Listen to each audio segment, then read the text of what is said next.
مجھے افسوس سے کہنا پڑتا ہے کہ عمران نیازی جو کہ ایک کھلاڑی تھا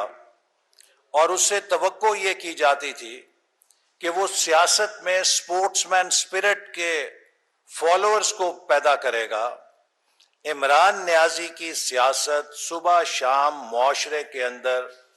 انتہا پسندی اور نفرت کو فروغ دینے پہ مبنی ہے۔ یہ زہر اس تیزی کے ساتھ پھیل رہا ہے کہ اگر ہم نے اس کا سدباب نہ کیا تو معاشرہ انتشار انارکی یا خانہ جنگی سے دو بام دور ہے۔ لہٰذا میں اس واقعے کو محض ایک واقعہ نہیں سمجھتا، بلکہ اس واقعے کو ایک بہت گہری بیماری کی علامت سمجھتا ہوں کہ جس کا ہمارا معاشرہ شکار ہے۔ یہ چند افراد جس میں خواتین اور بچوں کو آگے کیا گیا اور ہلڑ بازی کرائی گئی، اس سے میری شہرت کو کوئی نقصان نہیں پہنچا، لیکن ان لوگوں نے اس کلچر کی نشاندہی کی جو ان کی قیادت کی طرف سے انہیں سکھایا جا رہا ہے۔ پاکستان کے طول و عرض میں بیرون ملک مقیم پاکستانی بھی جو محبت کرتے ہیں، اور کل سے آج تک جو مجھے میسیجز خاموش اکثریت کی طرف سے آئے ہیں، وہ لوگ کہ جنہوں نے کبھی مجھ سے کمیونیکیٹ نہیں کیا، کوئی استاد ہے،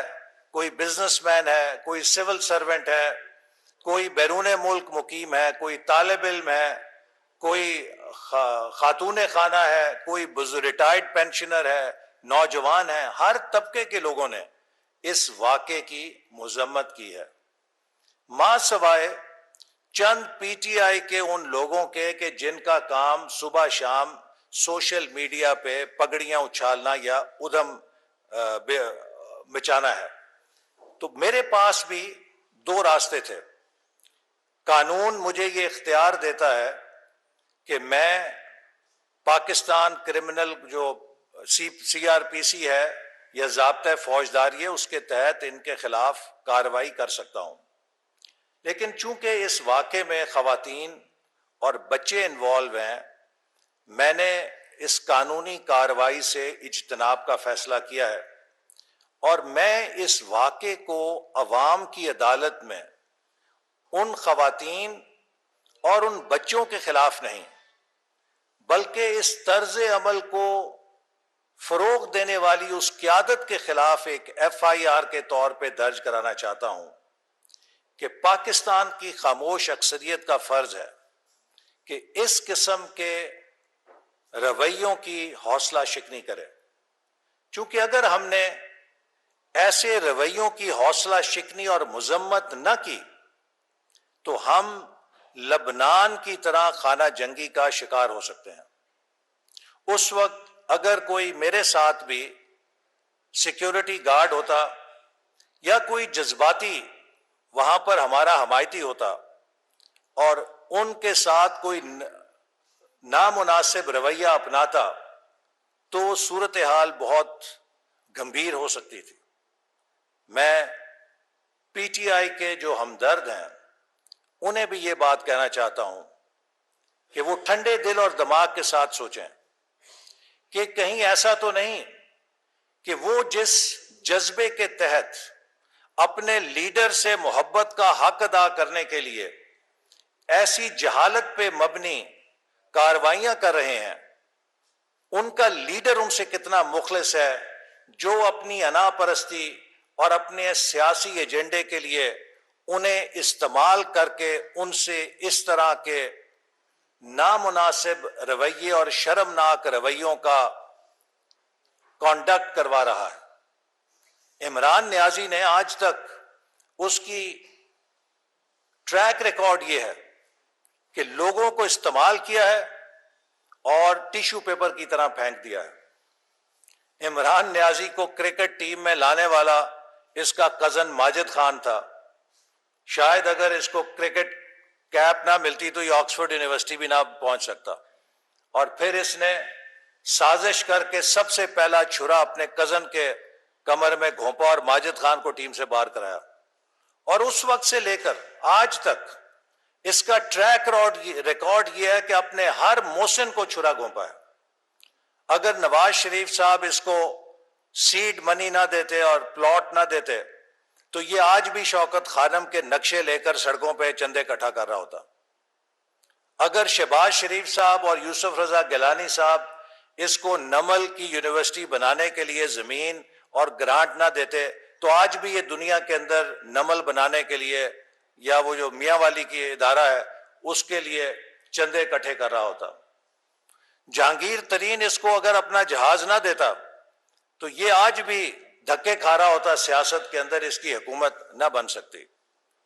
علیم خان اس کے جلسے بھرنے کے لیے اپنے وسائل استعمال نہ کرتا تو پتہ نہیں اس کا کیا حال ہوتا۔ ایک طویل لسٹ ہے، ہر کسی کو استعمال کیا اور ٹیشو پیپر کی طرح پھینک دیا۔ میں اپنے ملک کے ان نوجوانوں سے، ان پڑھے لکھے لوگوں سے جو عمران خان کی اندھی تقلید کے اندر اس قسم کی شرمناک کارروائیاں صرف عمران خان کی محبت میں کر رہے ہیں،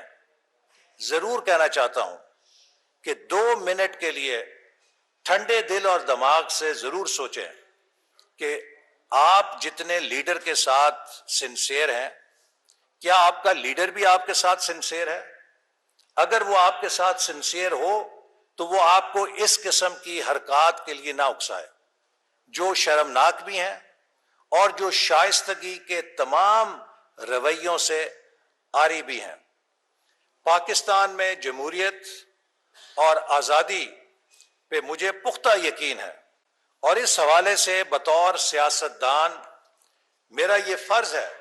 کہ انتہائی برداشت اور تحمل کا مظاہرہ کرتے ہوئے میں وہ غلطی نہ دہراؤں جس کا مظاہرہ چند افراد نے کیا ہے۔ لہذا میں اس کردار کشی کے مہم پر جو عمران خان نے پچھلے 10 سال سے چلائی ہوئی ہے، صبح شام چور چور چور چور کی آوازیں جو لگاتا ہے، وہ 4 سال وہ اس ملک کا سیاہ سفید کا مالک رہا۔ میں نے اس کو 4 سال چیلنج کیا، ہر پلیٹ فارم پہ چیلنج کیا کہ عمران نیازی، میں نے 3200 ارب روپے کی ڈیولپمنٹ گرانٹس ریلیز کی ہیں اپنی وزارت سے 2013 اور 18 کے درمیان، تم 32 پیسے کی مالی فائدہ یا کرپشن ثابت کرو تو میں تمہارا نہیں پوری قوم کا مجرم ہوں گا۔ لیکن جھوٹ کے اوپر، بہتان کے اوپر الزام تراشیاں کرنے کا نتیجہ یہ ہے کہ آج یہ سڑکوں پہ دھکے کھا رہا ہے، اور جتنا جھوٹ یہ بول چکا ہے، جتنی بہتان بازی یہ کر چکا ہے، میرا ایمان ہے کہ یہ اب قیامت تک اسی طرح سڑکوں پہ دھکے کھائے گا، یہ اقتدار میں نہیں آ سکتا۔ تو لہٰذا میں دوبارہ سمجھتا ہوں کہ آج ہم سب کو ٹھنڈے دل سے سوچنا چاہیے کہ ہم اپنے بچوں کو، ہم اپنی قوم کو کیا اس ہیٹ، اس انتہا پسندی کا شکار ہوتے دیکھنا چاہتے ہیں یا اس سے نکالنا چاہتے ہیں۔ ہر لیڈر کا ایک ہلکا اثر ہوتا ہے اور اس کی ذمہ داری ہوتی ہے کہ وہ اپنے زیر اثر لوگوں کو درست معلومات دے اور ان کی درست تربیت کرے، انہیں اخلاق اور تمیز کے بنیادی تقاضوں سے روشناس کرائے۔ بدقسمتی سے عمران نیازی بطور لیڈر یہ اہم ذمہ داری ادا کرنے میں بھی اسی طرح ناکام ہوئے ہیں جس طرح وہ حکومت چلانے میں ناکام ہوئے تھے۔ حکومت چلانے میں بھی ناکام ہوئے اور اپنے کارکنوں کی تربیت کرنے میں بھی بری طرح ناکام ہوئے، چونکہ وہ ایک نفرت پہ مبنی، غصے میں، اینگری مین، پتہ نہیں زندگی میں ان کے ساتھ کیا حادثہ پیش آیا تھا، ان کے بچپن میں ان کے ساتھ کیا حادثہ پیش آیا تھا کہ ہی از این اینگری مین، ہر کسی کے خلاف، ہر کسی کے ساتھ ہر وقت لڑنے کے لیے، ان کو نقصان پہنچانے کے لیے، ان کی کردار کشی کرنے کے لیے تیار ہیں۔ میرا خیال ہے کہ Imran Niazi needs a serious psychiatric evaluation. میں نے بھی یہ فیصلہ کیا ہے کہ میں برے کی سطح پہ نہیں اترنا چاہتا، اور میں یہ مقدمہ عوام کی عدالت میں رکھوں گا کہ وہ ان لوگوں کی مذمت کے ذریعے اس کردار اور اس رویے کو معاشرے سے ختم کرنے کے لیے اپنا کردار ادا کریں. اور ان لوگوں کو بھی میری دعا ہے کہ اللہ تعالیٰ ہدایت دے کہ یہ اپنی آنکھوں سے دیکھ سکیں، اپنے دماغوں سے سوچ سکیں، اور اس پروپیگنڈے سے کہ جو ہٹلر کی پلے بک سے عمران خان کر کے ہماری نوجوان نسل کے ایک سیکشن کو برباد کر رہا ہے، ان کو انتہا پسند بنا رہا ہے، ان کو ہیٹ مونگر بنا رہا ہے، اس سے وہ بچ سکیں.